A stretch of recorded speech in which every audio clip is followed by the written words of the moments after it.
હવે આપણે ચેપ્ટર 2 સંબંધ અને વિધેય. હા, એકદમ સરળ. સંબંધ અને વિધેય આની આપણે હવે પછીના ધોરણ 11 સાયન્સ અને 12 સાયન્સના અભ્યાસમાં આ ચેપ્ટરની બહુ જરૂર પડશે. અતિ ઉપયોગી ચેપ્ટર છે દીકરાઓ. એકદમ સરળ ચેપ્ટર. બધી જગ્યાએ સંબંધ અને વિધેય આવશે. તો પહેલા આપણે સંબંધ અને વિધેય ભણતા પહેલા કાર્તેજીય ગુણાકાર ભણવું પડે. કાર્તેજીય ગુણાકાર એકદમ સહેલું. હવે સૌથી પહેલી વાત આપણે કરીએ કાર્તેજીય ગુણાકાર. ધ્યાન દો મારા વાલાઓ. કાર્તેજીય ગુણાકાર. કાર્તેજીય ગુણાકાર એટલે શું ખબર? કોઈ બે ગણ વચ્ચેનો ગુણાકાર. સમજાવી દઉં તમને, સમજાવી દઉં. આપણે ગણ a બરાબર, હું અહીંયા લઉં ab. ab નથી રાખવો, 1 2 લઈએ. 1 2. હા, અને b બરાબર 3 4 5 લઈએ. આ ઘર મેળે લીધું છે. તો આની વ્યાખ્યામાં કેમ આવે? કોઈ બે અરિક્ત ગણો. અરિક્ત. અરિક્ત એટલે ખાલી ન હોય એવા ભરેલા ગણો a અને b માટે. જો કોઈ બે અરિક્ત ગણો, અરિક્ત ખાલી ન હોય એવા એટલે ભરેલા. રિક્ત એટલે ખાલી થાય. રિક્ત એટલે ખાલી. અરિક્ત એટલે ભરેલા. હવે તમારે યાદ જ રાખવાનું છે.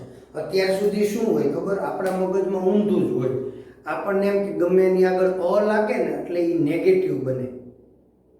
વાત સાચી, બરાબર? પ્રમાણિક ને અપ્રમાણિક. અ લાગે છે, નીતિ ને અનીતિ અ લાગે. પણ ન્યા અ શબ્દ લાગવાથી કંઈક જુદું બને, ખોટું બનતું હોય. જ્યારે અહીંયા છે ને રિક્ત એટલે ખાલી છે. રિક્ત એટલે ખાલી. અરિક્ત એટલે ભરેલું. ખાસ ધ્યાન દેજો. ચાલો, કોઈ બે અરિક્ત ગણો a અને b માટે. હવે આ રહ્યા બે ગણ અરિક્ત, ખાલી ના હોય એવા ભરેલા છે. આમાં ઘટક છે, આમાં ઘટક છે. હવે a ક્રોસ b શું છે દીકરાઓ ખબર? a ક્રોસ b એટલે 1 2 ક્રોસ 3 4 5. વચમાં ક્રોસની નિશાની. હા, a એટલે 1 2, b એટલે 3 4 5. a cross b 1 2 cross 3 4 5. હવે આપણે શું કરવાનું ખબર? આમાંથી શક્ય તેટલી ક્રમયુક્ત જોડ બનાવવાની. ક્રમયુક્ત જોડ. આ જો ખાસ ધ્યાન દેજો, બહુ સહેલું છે. એમાં શું કરવાનું? જોડ. જોડ શબ્દ આવ્યો ને દીકરાઓ. જોડ એટલે બબે ઘટકો સાથે લેવાના. બે ઘટકો ભેગા હોય એનું નામ જોડ. એ તો અમને ખબર છે. આપણે કપડાની જોડ હોય, ખબર હોય તો એ કે હા સર. ચપ્પલની જોડ હોય એ કે હા સર. એમ બબે ભેગા હોય એનું નામ જોડ કહેવાય. હવે અહીંથી 1 લઈએ ને દીકરાઓ તો આમ થાય. આ આવી રીતે 1 3. અહીંથી 1, ત્યાંથી 3, વળી પાછું 1 4. હા, પછી 1 5. હા, ક્લિયર. પછી કોનો વારો આવે? મન કે સર હવે આનો વારો પૂરો થઈ ગયો. હવે 2 3. મેં કીધું સરસ. 2 3. પછી શું આવે? 2 4. પછી શું આવશે? તો કે 2 5. હા, ક્લિયર. કોઈને વાંધો ના સર? ક્લિયર થઈ ગયું. 1 3 1 4 1 5 2 3 2 4 2 5. આને કહેવાય ક્રમયુક્ત જોડ. આ જોડ છે. આ પહેલી ક્રમયુક્ત જોડ, આ બીજી, ત્રીજી, ચોથી, પાંચમી, છઠ્ઠી. ક્રમયુક્ત જોડના ગણને એટલે આને ગણના સ્વરૂપમાં લખી નાખો. ક્રમયુક્ત જોડના ગણને કાર્તેજીય ગુણાકાર કહેવાય. આવક જે શક્ય તેટલી તમામ જેટલી જોડ બને એને ગણમાં મૂકવાના. તો આ જ વાત અહીંયા.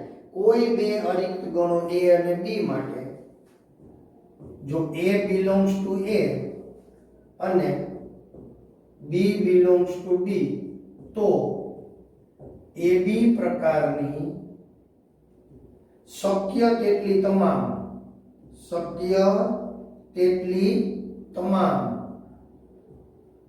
ક્રમયુક્ત જોડો ના ગણને ગણ A અને ગણ B નો કાર્તેજીય ગુણાકાર કહે છે. જોઈ લો કેવી મજા આવી. જોયું? કોઈ બે અરિક્ત ગણો A અને B માટે, જો A belongs to A અને B belongs to B, તો આવી જોડ એટલે કે આ ઘટક છે એ ગણ A માંથી જ આવવો જોઈએ, આ ઘટક છે એ ગણ B માંથી જ આવવો જોઈએ. શક્ય તેટલી તમામ ક્રમયુક્ત જોડોના ગણને, આવી જેટલી જોડ બને, જો આ જોડ બને છે, આવી જેટલી જોડ બને એ બધાય જોડના ગણને, આ ગણ એટલે ગણનો સંકેત મૂક્યો ને, ગણ A અને ગણ B નો કાર્તેજીય ગુણાકાર કહે છે, જેને સંકેતમાં A ક્રોસ B વડે દર્શાવાય. બોલો. હા, A ક્રોસ B વડે દર્શાવાય. આ એની વ્યાખ્યા થઈ. એકદમ સહેલી વ્યાખ્યા છે. હા, કોઈ બે અરિક્ત ગણો A અને B માટે, જો A belongs to A અને B belongs to B, તો AB પ્રકારની શક્ય તેટલી તમામ ક્રમયુક્ત જોડોના ગણને ગણ A અને ગણ B નો કાર્તેજીય ગુણાકાર કહે છે. કેટલી સરળ વ્યાખ્યા છે. હાવ કેટલું છે આ એનું ઉદાહરણ. હા, મને કે સર, મેં કીધું શું કે આ ક્રમયુક્ત જોડ છે ને એ શબ્દ નથી સમજાતો. અરે મેં કીધું હાલો, ક્રમયુક્ત જોડ એનો મિનિંગ એવો થયો, એમાં ક્રમનું મહત્વ છે.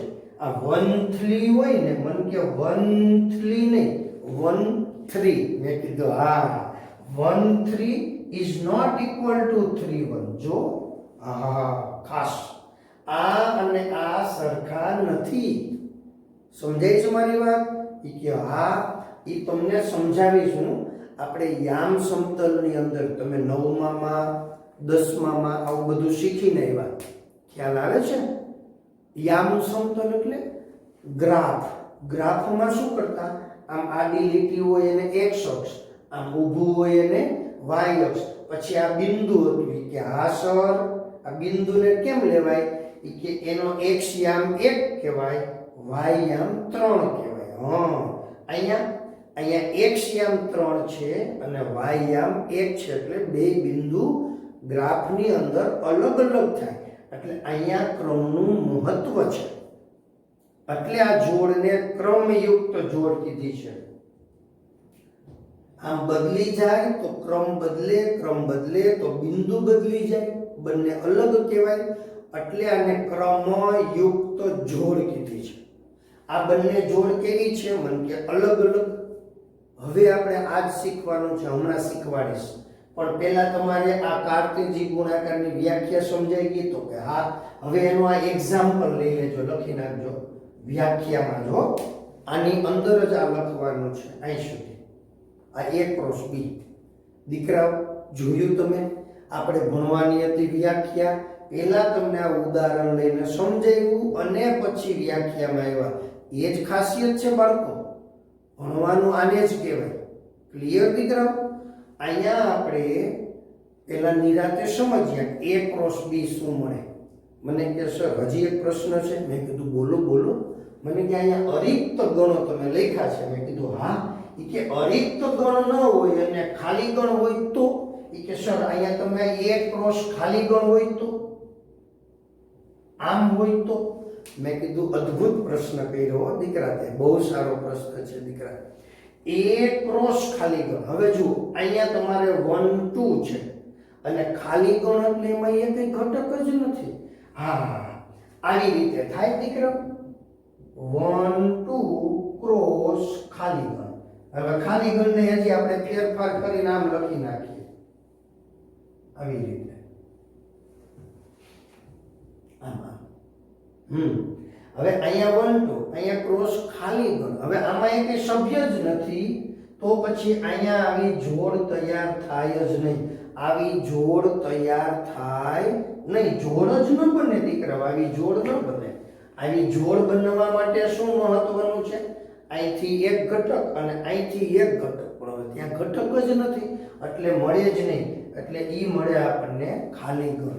A ક્રોસ ખાલી ગણ બરાબર ખાલી ગણ મળે. હવે ક્લિયર?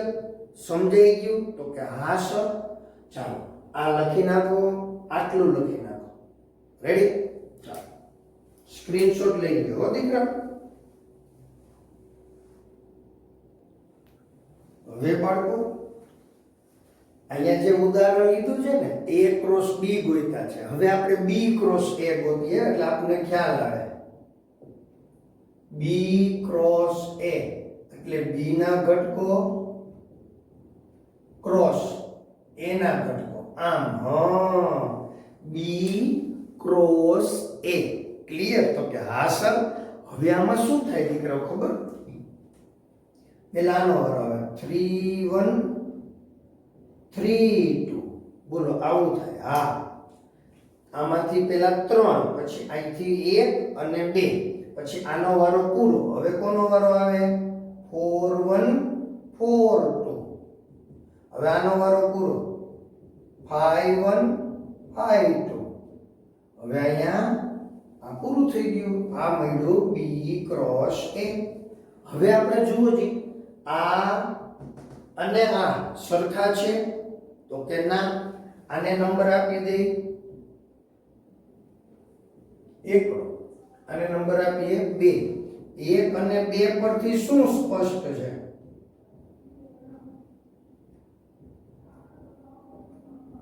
સ્પષ્ટ જ છે કે A ક્રોસ B બરાબર નથી B ક્રોસ A.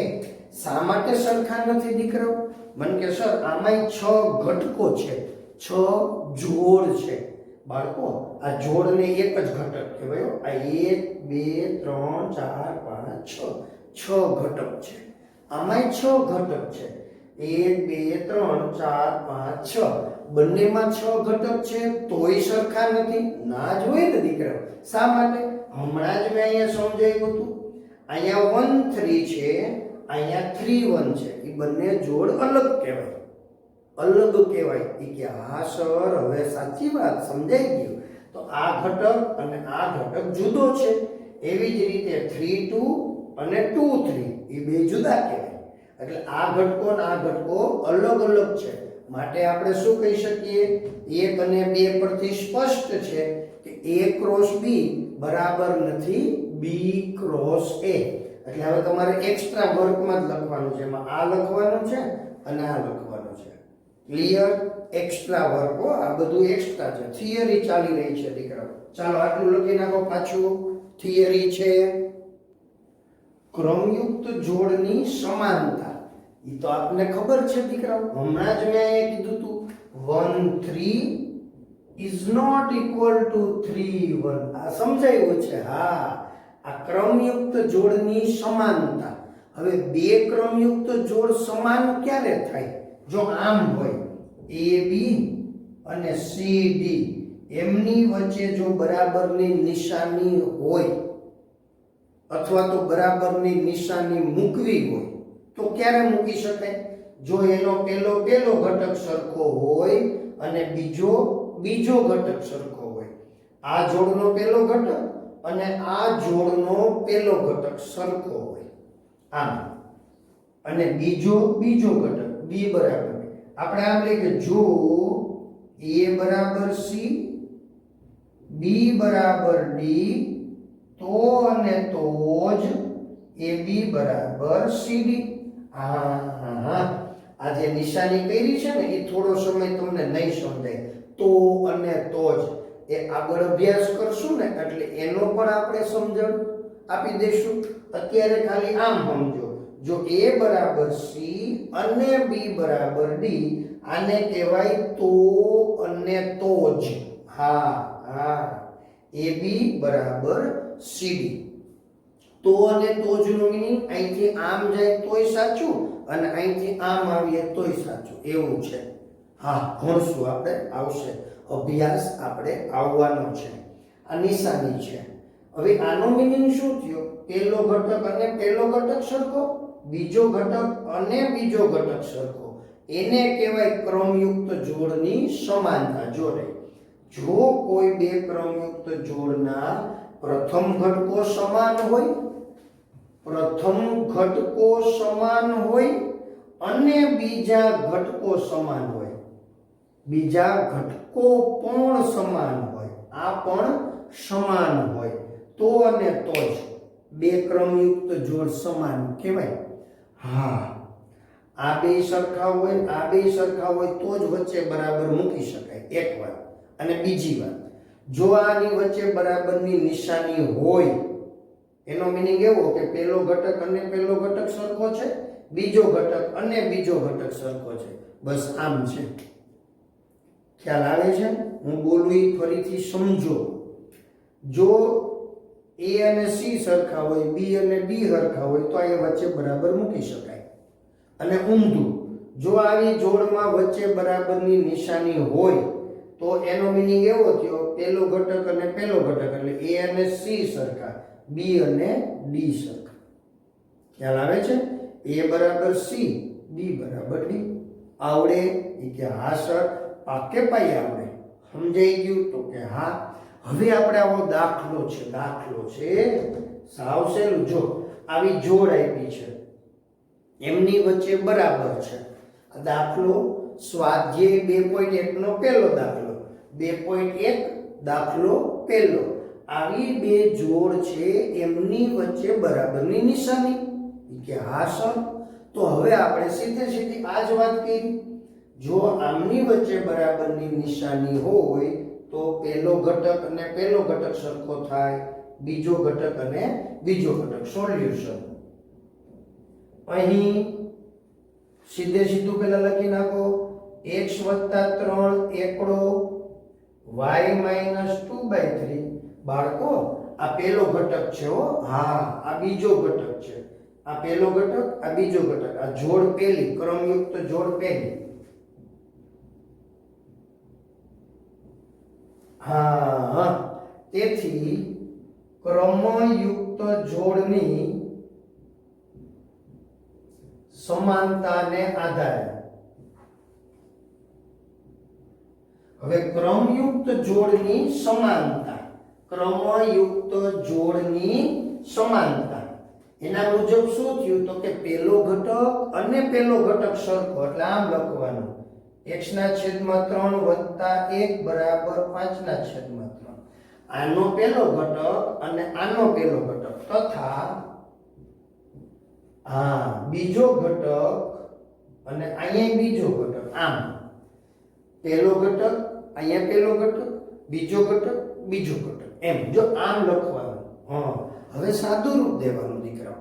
હા, આ એકને આપણે આ તરફ લાવીએ. હવે એનો લસા લેતા આવડવો જોઈએ. આ 3 અહીંયા આવે, 5 - 3 છેદમાં 3 એટલે 2/3. આ સાદું રૂપ છે દીકરાઓ. 11 સાયન્સમાં એડમિશન લીધું, એ ગ્રુપ. આવડવું જ જોઈએ દીકરાઓ. હા, હવે આવું સર સમજાવે દીકરાઓ 11 સાયન્સમાં. આનું સાદું રૂપ આ તો ત્રીજામાં ચોથા ધોરણનું સાદું રૂપ છે દીકરાઓ. પ્રયત્ન કરી લેવાનો ઘરે આવી રકમ બનાવી જાતે, અને જાતે આવા 2-4 દાખલાનું સાદું રૂપ લઈ લેવાનું. ચાલો, હવે 3 બે બાજુથી દૂર થઈ જાય એટલે x = 2. સાવ સહેલું. અહીંયા y = 1/3 અને 2/3. ક્લિયર? હા, આ બાજુ આવે એ તો આવડે છે ને. આમ ઉપાડીને હળવી કરીને બરાબરની ઓલી બાજુ લઈ જવાના, વત્તા થાય. હવે આ શું થયું? તો કે સમછેદી, સમછેદી. શું કહેવાય એને? સમછેદી. 1 + 2 તો y = 3/3. 1 + 2 એટલે 3, 3/3. એટલે y બરાબર 1 લ્યો. આ જવાબ છે આપણો. આ જવાબ હો. દાખલો આમ ગણવાનો. આ એની વ્યાખ્યા થઈ. ચાલો સ્ક્રીનશોટ લઈ લ્યો.